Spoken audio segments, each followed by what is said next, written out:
Friends, कैसे हो आप सब। आई होप आप खुश होंगे, मज़े में होंगे और मोस्ट इम्पॉर्टेंट सेफ होंगे। मेरा नाम है सोनिया और सोनिया कुक्स चैनल पर आपको मिलेंगे ढेर सारे cooking videos, DIY videos, travel blogs. Basically ये मेरा सबसे पहला ब्लॉग होने वाला है। आई डोंट नो कि मेरा ब्लॉग कैसे टर्न होगा, आप लोगों को पसंद आएगा या नहीं आएगा। आप प्लीज नीचे कमेंट सेक्शन में लिख के मुझे जरूर बताइएगा कि आपको ये ब्लॉग अच्छा लगा या मुझे कुछ चेंजेस करने चाहिए, मुझे कुछ सुधार करना चाहिए अपने में। प्लीज प्लीज मुझे लिख के जरूर बताइएगा। तो आज मैं ये जो व्लॉग बना रही हूँ ये बेसिकली थोड़ा सा ट्रैवल रिलेटेड है। एक दो आपको रेसिपीज भी मैं बताऊंगी जो आप खास करके ट्रैवलिंग में कैरी कर सकते हो साथ में। और तो ट्रैवल रिलेटेड ब्लॉग, तो आप सोच रहे होंगे कि इतना पैंडेमिक पूरे वर्ल्ड में फैला हुआ है और लॉकडाउन हर जगह है और ये ट्रैवल ब्लॉग कैसे बना रही है। तो मैं आपको बता दूं कि मैं जा रही हूँ मेरी नेटिव, और क्योंकि मेरे हस्बैंड जो है वो फार्मिंग रिलेटेड उनका काम है और वो हर 15 दिन में हमारे जो फार्म्स है, अगर आपको पता हो महाराष्ट्र में एक लातूर डिस्ट्रिक्ट है और वहीं पे हमारे फार्म्स है। तो हर 15 दिन में वो वहां पर जाते हैं। हम रहते बेसिकली मुंबई के सबर्ब्स में है, लेकिन फिर वो 15 दिन वहां रहते हैं और 15 दिन में नेक्स्ट 15 दिन यहाँ पर आ जाते हैं। तो क्योंकि पैंडेमिक फैला हुआ है, लॉकडाउन था हर जगह, तो वो पिछले 2.5 से 3 महीने से नहीं जा पाए और वहां पर काफी ज्यादा काम पेंडिंग है। तो इसीलिए उन्हें तो जाना था, उन्होंने उनका जो ई पास था वो तो बनवा लिया। फिर हमने सोचा कि क्यों ना हम भी उनके साथ जाए। हम का मतलब है मैं और मेरी बेटी। मेरी एक 7 साल की बेटी भी है। तो यहाँ पर अकेले रहने से अच्छा है, हमने सोचा कि हम भी साथ चले जाते हैं। तो इसीलिए हम हमारे नेटिव ट्रैवल कर रहे हैं कल। और तो बेसिकली हम सुबह कल बहुत जल्दी निकलने वाले हैं। अर्ली मॉर्निंग अराउंड 4-4:30 हम निकल जाएंगे। तो इसलिए जो भी हमें कैरी करना है खाना वगैरह वो आज ही मुझे पका के रखना होगा। और क्योंकि पैंडेमिक और इन्फेक्शन है हर जगह, इट इज वेरी रिस्की, कहीं पर रुक नहीं सकते, कुछ बाहर का खा नहीं सकते, तो मुझे सब कुछ अपने घर से ही कैरी करना है। तो मैंने ये सोचा है कि ब्रेकफास्ट के लिए मैं कुछ सैंडविचेस बना लूंगी और लंच के लिए मैं बना लूंगी आलू के पराठे। तो सैंडविचेस मैं कैसे बनाने वाली हूँ आइए देखते हैं।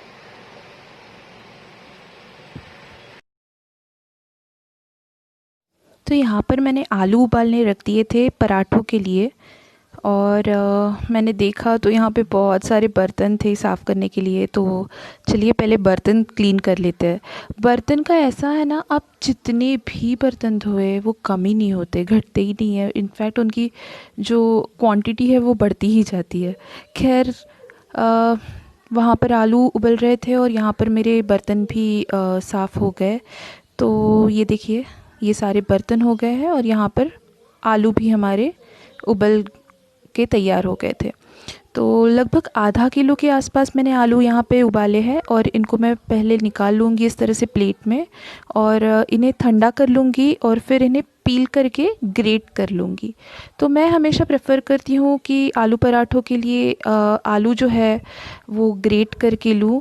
अदरवाइज़ उन्हें कितना भी आप स्मैश कर लो, उसमें थोड़े थोड़े चंक्स रह जाते हैं और फिर आपको पराठों में बेलने में पराठों को थोड़ी दिक्कत होती है। तो मैं पहले पील करके उन्हें हमेशा ग्रेट ही करना प्रेफर करती हूँ। तो सारे आलू को मैंने इस तरह से ग्रेट कर लिया। अब मैं इसमें डाल रही हूँ अदरक लहसुन की पेस्ट 1 बड़ा चम्मच। आप चाहो तो हरी मिर्च भी कूट कर इसमें डाल सकते हो। फिर मैंने नमक स्वाद अनुसार डाला, 1 छोटा चम्मच हल्दी और 2 से 3 बड़े चम्मच लाल मिर्च पाउडर मैंने इसमें मिला दिया। फिर मैं डाल रही हूँ धनिया जीरे का पाउडर, तो ये 2 बड़े चम्मच धनिया जीरे का पाउडर। फिर मैंने आमचूर पाउडर भी डाला इसमें और वो मैंने डाला था लगभग 1 छोटा चम्मच। फिर ये जो स्टफिंग है इसको अच्छे से मैं मिला लूँगी। मैं धनिया डालना बेसिकली भूल गई थी, तो इस पॉइंट पर मैं धनिया डाल रही हूँ बारीक चॉप किया हुआ। और अब मैं इस सबको मिला लूँगी। तो ये हमारा आलू पराठों का स्टफिंग बिल्कुल रेडी हो गया। आप चाहो तो हरी मिर्च भी इसमें ऐड कर सकते हो। अब हम बनाते हैं जो हमारे सैंडविचेस है, कोल्ड सैंडविचेस, उसका स्टफिंग। तो यहाँ पर मैंने लिया है लगभग 1.5 कटोरी मैंने लिए हैं बॉईल किए हुए कॉर्न। और मैं इन्हें थोड़ा सा क्रश करके लूँगी। तो इस तरह से मैंने क्रश किया है, बहुत ज़्यादा उसकी पेस्ट नहीं बनाई है। इन्हें निकाल लिया एक बाउल में। अब हम इसमें डालेंगे, सबसे पहले तो मैं डालूँगी इसमें एक बारीक चॉप की हुई शिमला मिर्च और एक बारीक चॉप किया हुआ प्याज। आप चाहो तो इसमें ग्रेट करके गाजर या फिर और कोई सब्ज़ी भी डाल सकते हो।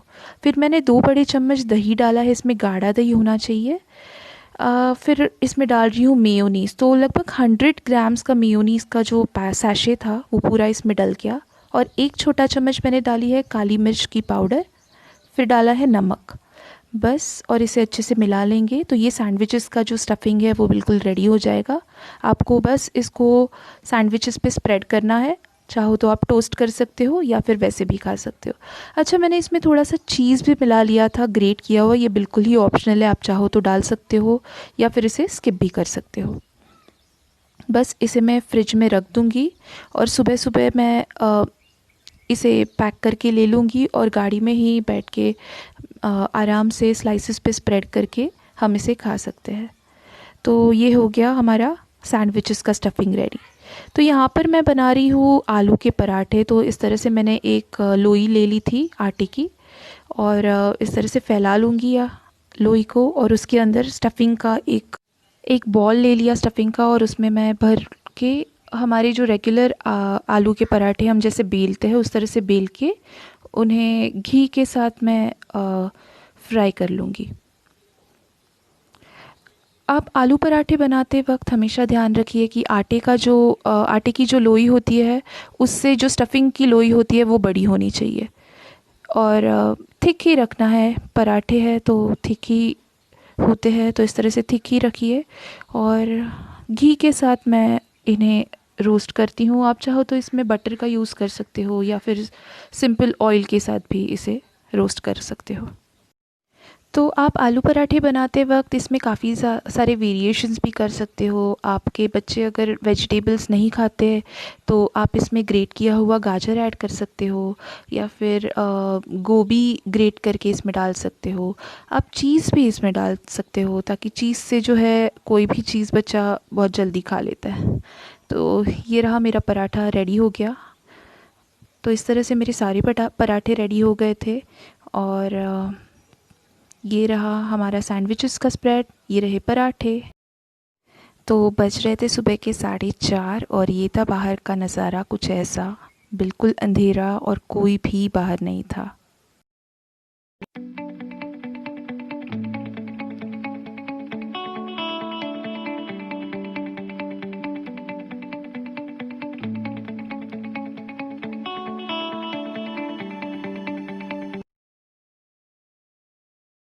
तो ये है मार्शेज़ घाट, आप सभी को पता होगा, बहुत ही फेमस टूरिस्ट स्पॉट है। और यहाँ पर हम लोग हार्डली 2-3 मिनट के लिए रुके थे और बहुत ही प्यारा नज़ारा था।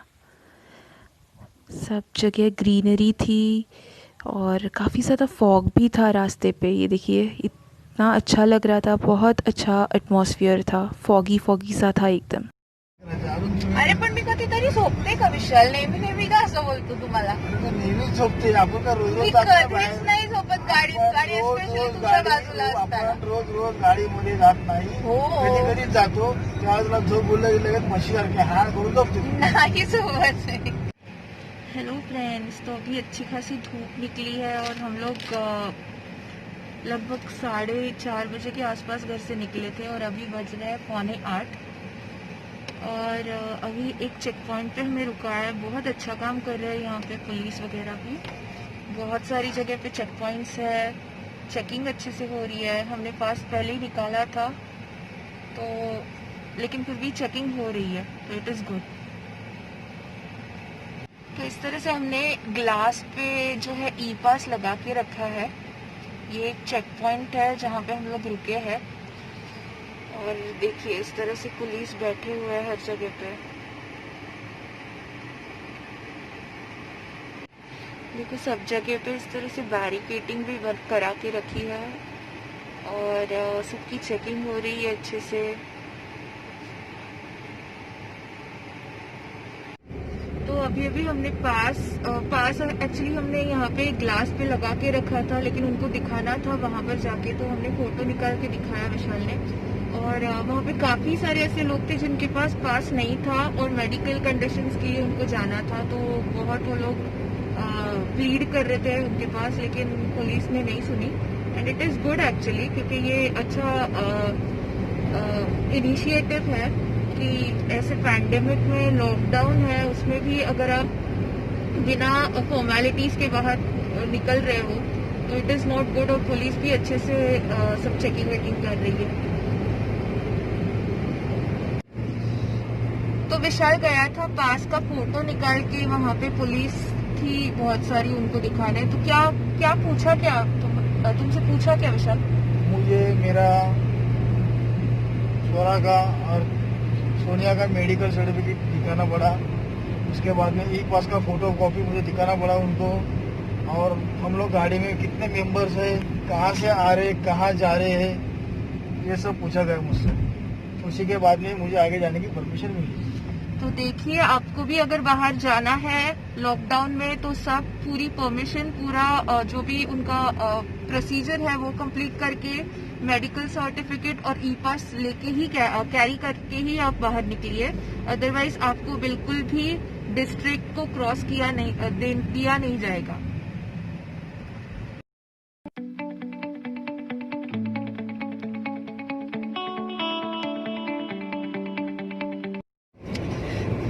पहले हम लोग लातूर जाने के लिए Mumbai Pune express way use करते थे, लेकिन अभी दूसरी बार जा रहे हैं ना हम यहाँ ये रोड से। तो ये अहमदनगर का रोड है और रोड बहुत ही सुंदर है, एकदम मक्खन रोड आप बोल सकते हो इसको। और टोल सबसे बेहतरीन चीज तो ये है कि टोल नाके बिल्कुल भी नहीं है, ऑलमोस्ट ना के बराबर है।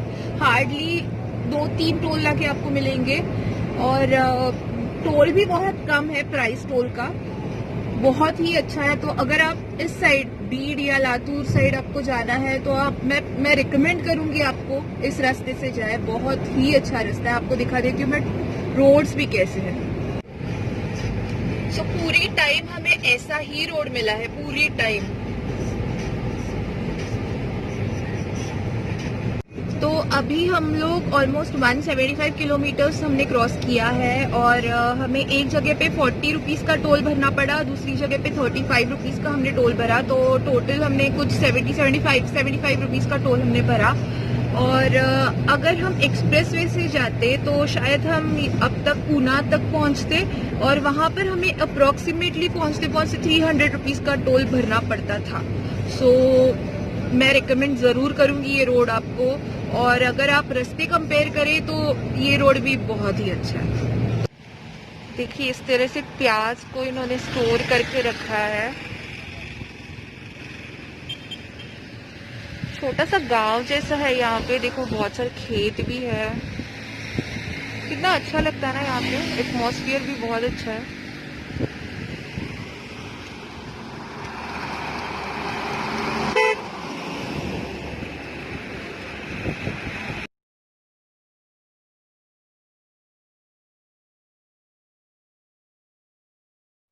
तो एक रास्ते में ये जगह हमें दिखी और यहाँ पर बहुत सारे विंडमिल्स लगे थे, तो इसीलिए मैंने सोचा थोड़ा सा आपको भी दिखा दूँ। तो हम लोग दोपहर के 3:30-4 बजे के आसपास घर पहुँच गए थे और बहुत ज़्यादा थक गए थे, इसीलिए कुछ आगे की व्लॉगिंग नहीं कर पाए। लेकिन मैं आपसे मिलूँगी आगे ढेर सारी रेसिपीज़ के वीडियोस के साथ। तब तक के लिए आप सोनिया कुक्स चैनल को सब्सक्राइब ज़रूर कीजिए। Bye bye.